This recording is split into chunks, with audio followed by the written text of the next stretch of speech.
साथियों नमस्कार।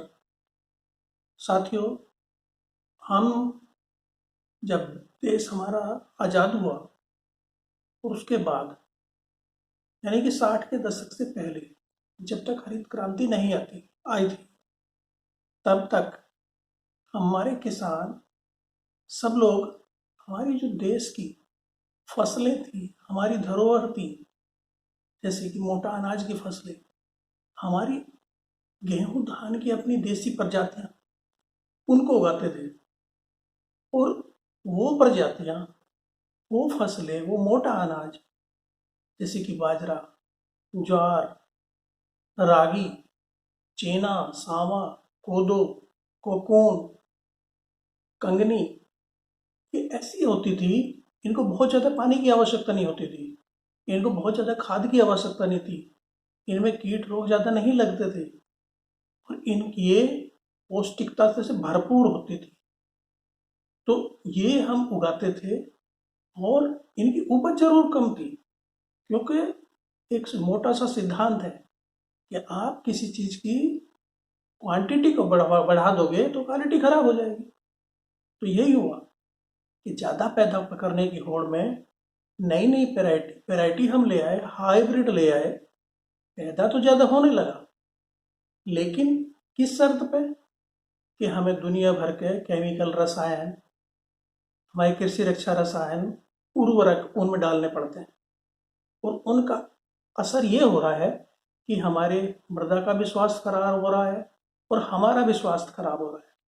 और पहले ऊपर वाले ने, उस प्रभु ने ऐसी व्यवस्था इन फसलों के अंदर दी थी कि हमारे अंदर रोगों से लड़ने की क्षमता बहुत ज़्यादा थी, प्रतिरोधक क्षमता थी हमारे अंदर, हमारी इम्यूनिटी बहुत ज़्यादा थी। तो वो धीरे धीरे हमारी संतानों में, उनमें कम होती चली गई। और उसका कारण यही था कि ये पौष्टिकता से भरपूर थी। इनके अंदर आयरन, जिंक, ये जो पोषक तत्व हैं, पौष्टिकता वाले तत्व हैं जिनकी हमें आवश्यकता होती है बीमारियों से लड़ने के लिए, उनके अंदर थी। हमें कम खर्चे में हमारी ये फसलें पैदा हो जाती थी, इनको पानी की ज़्यादा आवश्यकता नहीं थी, सूखा से ये लड़ लेती थी। तो इन फसलों से हम विमुख हो गए और कुछ प्रजातियां, धान गेहूं की जो हमारी देसी प्रजातियां थी, बिल्कुल विलुप्त हो गई। दो चार वैरायटी कुछ लोगों के, कुछ किसानों के, कुछ वैज्ञानिकों के कारण अभी भी जिंदा है। जैसे आज हम बात करेंगे जो हमारा धान में काला नमक है, जो पूर्वांचल में, पहले वो नेपाल और हमारा जो पूर्वांचल का क्षेत्र है उसके तराई एरिया में होता था और लगभग खत्म हो गया था। अब इसको दोबारा से इसके बारे में चर्चा होने लगी। दोबारा से दो चीज़ों पर बहुत तेजी से चर्चा हो रही। तो जैविक खेती, जैविक खेती जिन फसलों में, जिन प्रजातियों में बहुत ज़्यादा रसायन डाल के हम ज़्यादा पैदा करते हैं, उनमें जैविक खेती संभव नहीं है। जैविक खेती हमारी जो देसी वैरायटी थी, हमारी धरोहर थी, वही जैविक खेती के लिए सही है। उनमें हम जैविक खेती, ऑर्गेनिक फार्मिंग आराम से कर सकते हैं, क्योंकि उनकी जो अपनी आवश्यकता है, उर्वरकों की आवश्यकता बहुत कम है, उनकी पानी की आवश्यकता बहुत कम है, उनकी रसायनों की आवश्यकता बहुत कम है। तो उनमें हम आराम से जैविक खेती कर सकते हैं। अब इनमें जैसे काला नमक, जो धान है हमारा, इसको, ये जिंक से भरपूर है। मधुमेह के रोगी भी खा सकते हैं इसको। अब डॉक्टर भी खुद सलाह देने लगे कि डायबिटीज से बचना है तो ये मिलेट्स हैं, मोटा अनाज हैं, माइनर मिलेट्स हैं, इनका अपने भोजन में समावेश करिए, अन्यथा हमें बहुत बीमारियां घेर लेंगी और इनसे बचना मुश्किल हो जाएगा। अब हम मिलेट वर्ष मनाते हैं, पूरी दुनिया फिर वापस जैविक खेती पे जाना चाहती है, हम मिलेट्स ईयर्स मनाते हैं। तो इन फसलों को, खास करके जैसे मैं आज बात कर रहा हूँ काला नमक, चावल की, उसको बचा के रखा डॉक्टर रामचेत चौधरी साहब ने, डॉक्टर आर सी चौधरी साहब को इस काला नमक के लिए अभी कुछ दिन पहले अवार्ड मिला। हमारे माननीय मंत्री जी जो भारत सरकार के मंत्री जी हैं गडकरी साहब ने, उनको इस फसल को बचाने के लिए, इसको बढ़ाने के लिए, ये बहुत कम एरिया में हो गई थी, 2000 हेक्टेयर में कुल रह गई थी और ये 70,000 तक उन्होंने पहुंचा दी इसके प्रसार करने के लिए, वो जीवित रखे हुए उसको। तो आज हम देखिए इस काला नमक के बारे में चौधरी साहब क्या कह रहे हैं, चलिए उनकी बात सुनते हैं कि वो काला नमक के बारे में उनके क्या विचार हैं, किसान को क्यों करना चाहिए, क्षेत्र कैसे बढ़ा। ये काला नमक विदेशों तक पहुंच गया हमारे देश से और उन्होंने सराहा है इसको। तो चलिए सुनते हैं डॉक्टर RC चौधरी साहब के विचार, वो काला नमक के बारे में क्या कह रहे हैं। कि आजकल जितने भी डायबिटिक लोग हैं, मधुमेह के रोगी, वो सब इसको भरपेट खा सकते हैं क्योंकि इसका ग्लाइसेमिक इंडेक्स 49 के करीब है।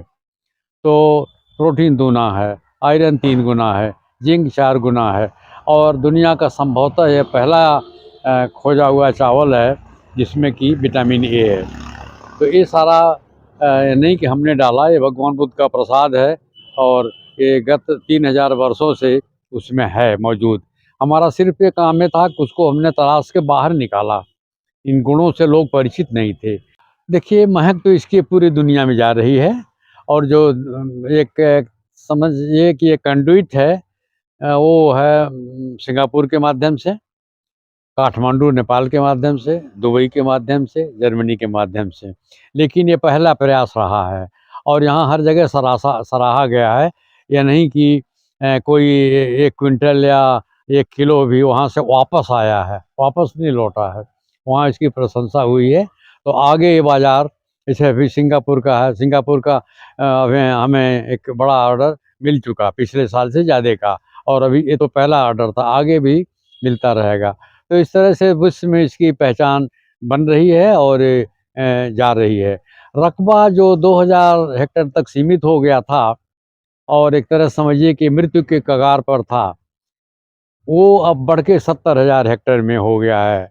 और अभी पिछली जो अक्टूबर की बरसात हुई, अक्टूबर नवंबर की, वो बरसात कई फसलों को नुकसान पहुंचाई, जो धान पके हुए थे उनको नुकसान पहुंचाया, लेकिन काला नमक को बहुत फ़ायदा हुआ। तो इसीलिए इस साल बम्पर पैदावार काला नमक की हो रही है और किसान खुश है। कितने फ़ोन आते हैं हमारे पास, फ़ोटो लोग भेजते हैं कि आप देखिए काला नमक की कितनी बड़ी बालियाँ हैं, कितनी पैदावार हो रही है।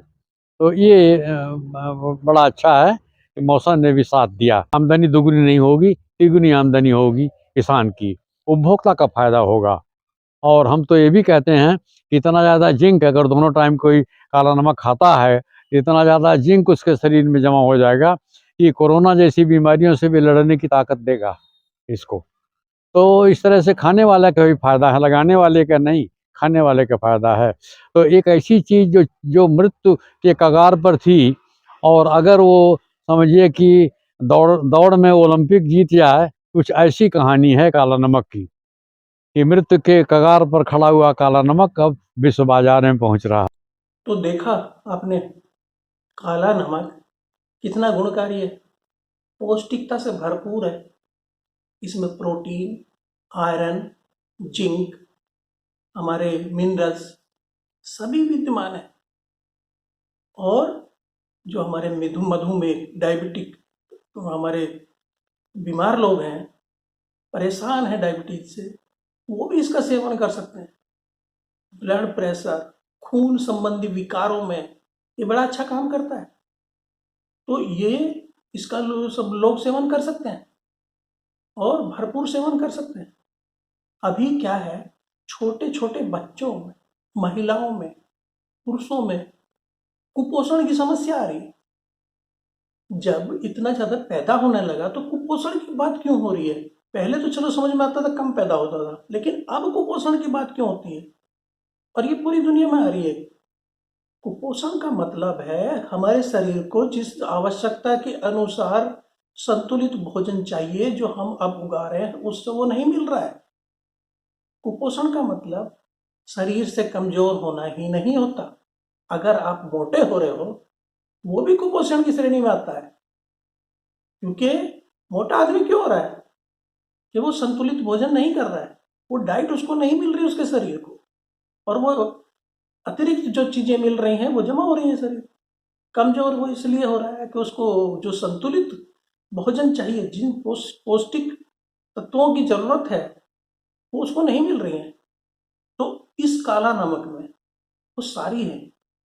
और इसमें जो है हमारे चौधरी साहब ने, डॉक्टर साहब ने इसको 2000 हेक्टेयर से वो बोल रहे 70,000 हेक्टेयर तक कर दिया है। वो बढ़ रहा है धीरे धीरे पूर्वांचल के क्षेत्रों में। तो ये सभी जगह किसान कर सकते हैं। उनसे संपर्क करके अपना बीज मंगा लीजिए, आपको वहां से चाहिए। कई जिलों में और किसान भी कर रहे हैं, कहीं से भी, जहां से भी आपकी इच्छा हो आप वहां से मंगा सकते हैं। इसको खाइए। इस चावल अगर घर में आपने बनाया है तो इसकी खुशबू दूसरे मोहल्ले तक जाती है। तो किसी भी तरह ये बासमती से भी महंगा बिकता है। और आजकल आप देखोगे तो ऑनलाइन अमेजोन पे भी, मैं कल देख रहा था, उसमें छोटे छोटे बड़े अच्छे सुंदर सुंदर काला नमक के पैकेट बना के वो बेचते हैं। काला नमक के पैकेट वो बना के बेच रहे हैं, लोग खरीद रहे हैं। तो हम क्यों नहीं कर सकते अपने खाने के लिए इनको हमें समावेश करना चाहिए।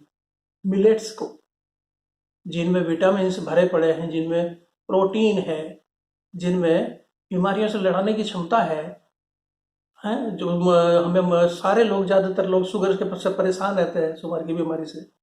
तो हम अपनी खान पान में इनका समावेश कर सकते हैं कि भाई संतुलित भोजन वही तो माना जाता है कि जिसका हमें रोटी खाते हैं, चावल खाते हैं, दाल खाते हैं, सब्जियां खाते हैं। तो इसमें हमें अपने इस काला नमक को समावेश करिए अपने भोजन में। हमें अपने उसमें मिलेट्स हैं, ज्वार, बाजरा, रागी, सावा, कोदो, कोको, इनका समावेश करिए। अपनी रोटी इनकी बनाइए, जैसे पहले बहुत अच्छी लगती थी, वो खाते थे तो संतुलित भोजन मिल रहा था। तो इनका हमें अपनी उसमें भोजन में इनका समावेश करना है, क्योंकि इसके मैंने, जैसे कि मैंने बताया, इसके बहुत सारे फायदे हैं। हमारा ये काला नमक विदेशों तक पहुंच गया, अभी बताया डॉक्टर साहब ने, दुबई, सिंगापुर और कहाँ कहाँ सब जगह वो पहुंच चुका है, और उसकी महक वहां तक पहुंच गई है और हम उसको छोड़ते जा रहे हैं। तो साथियों, आज मेरा यही उद्देश्य था कहने का कि जो हमारी फसलें हैं पुरानी, हमारी प्रजातियां हैं पुरानी, उनसे विमुख हम ना हो, उनको भी उगाएं। ज़्यादा नहीं उगा सकते तो थोड़ा ही उगाइए, जिसको हम अपने खाने के लिए ज़रूर इस्तेमाल करें। हमें ढूंढने पड़ते हैं बाजार में सावा, कोदो का। काला नमक का जो चावल होता है उसकी भूसी काली होती है। काला वो उसका जो ऊपर भूसी होती है वो काली होती है, चावल सफ़ेद ही होता है। जिन लोगों ने देखा उनकी जानकारी के बता दूं, तो चावल छोटा जो होता है, तो बासमती नहीं है वो, लेकिन सुगंधित बहुत ज़्यादा है, सुगंध उसकी बासमती से भी ज़्यादा है। तो ये काला नमक दिखा देता हूँ आपको, ये देखिए, ये काला नमक, ये छोटा होता है, ये थोड़ा इसका जो दाना है छोटा होता है, तो बासमती की श्रेणी में नहीं आता है। वो बासमती के जो लक्षण है, उनके गुण हैं, उसके कैरेक्टर हैं, उसका दाना और बनने के बाद वो लंबा हो जाना, उसकी श्रेणी में ये नहीं आ पाता है। लेकिन बासमती नहीं है, लेकिन गुणों में बासमती से किसी तरह कम नहीं है।